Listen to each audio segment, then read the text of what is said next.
جبنا الدعم ولا راس المال باش بدينا المشروع وجميع التفاصيل. ما عليكم الاخوان الا اللي شاف الفيديو يدير معنا شي اشتراك باش توصلوا الفيديوهات الجايه ويبارطاجي مع صحابه باش نستافدوا كاملين ان شاء الله. اخوان كما قلت لكم انا متواجد بالضبط في اقليم تازة في النواحي ديالو. بحكم الظروف الصراحه تفرض عليا نبقى في هذه الارض السعيده، ومنين كما ديك الظروف تبقى في شي ارض راه بطبيعه الحال خصك تدبر المعيش ديالك والخدمه اللي غدير. ما يمكنش تبقى جالس ومربع يديك، حتى حاجه ما كتجي بالساهل. كيفاش جاتني اول مره الفكره باش نبدا هذا المشروع واش نخدم؟ اول حاجه نجلسوا الاخوان ونتحدثوا شي شويه.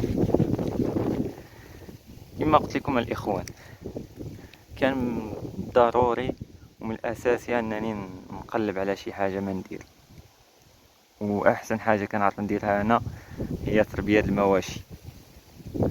وكما عارفين تربيه المواشي ضروري ومن لازم عليك تكون عندك راس المال وكبير شي شويه صراحه، لان راك سيبا راكم عارفين غاليه شي شويه وضروري راس المال. واول حاجه سمعت البرنامج فرصه انا كنت الصراحه كنصنت الراديو، عندي الراديو من الاساسيات.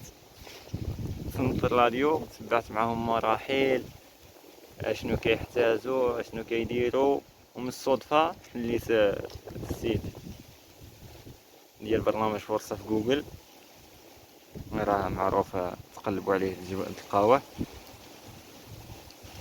منين دخلت اول حاجه تصادفت الحمد لله مع التسجيل المفتوح. طلبوا لينا اول حاجه رقم البطاقه الوطنيه، فين ساكن، شنو النوع المشروع اللي غادي دير، جميع التفاصيل. الحمد لله تبعنا داكشي بكل تفصيل، عطيناهم الرقم البطاقه الوطنيه، اسم المشروع. وطبيعه الحال يا اخوان غيقولوا لك خصك تعرف المشروع ديالك، زعما مثلا في الخياطه خصك تشرح لينا اش غدير في الخياطه، اش غتخسر في شحال غتخسر في الماتيريال. مثلا فرصه كتعطيك اقصى حد 10 المليون، شحال غتخسر في هذا المحل، شحال غتشري الماتيريال، واش 2 المليون الماتيريال 3 مثلا، وشحال واش غدير معاك شي خدامه واش ما غديرش، وشحال غتشري السلعه الثوب مثلا. ونهضر لك على المجال ديالي انا هي الفلاحه، شحال غادي تشري من راس البقار مثلا، شحال غادي ياكلوا العلف والتبان. وفي التالي علاش هما كيديروا معاك هادشي كامل؟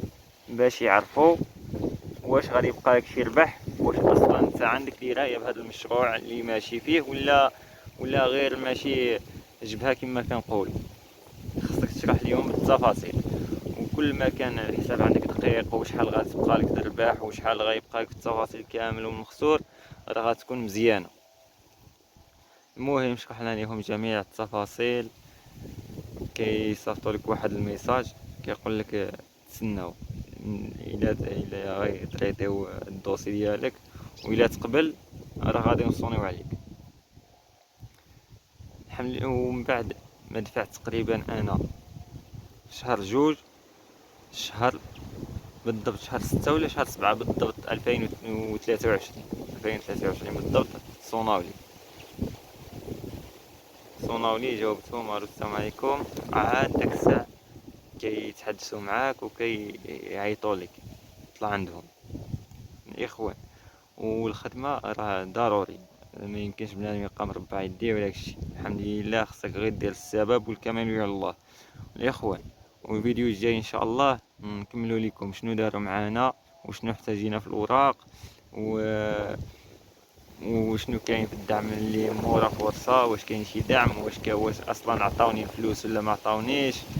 المهم الفيديو الجاي ان شاء الله نكملوا لكم، وما ننساش دير شي متابعه واشتراك وتهلاو الخوت.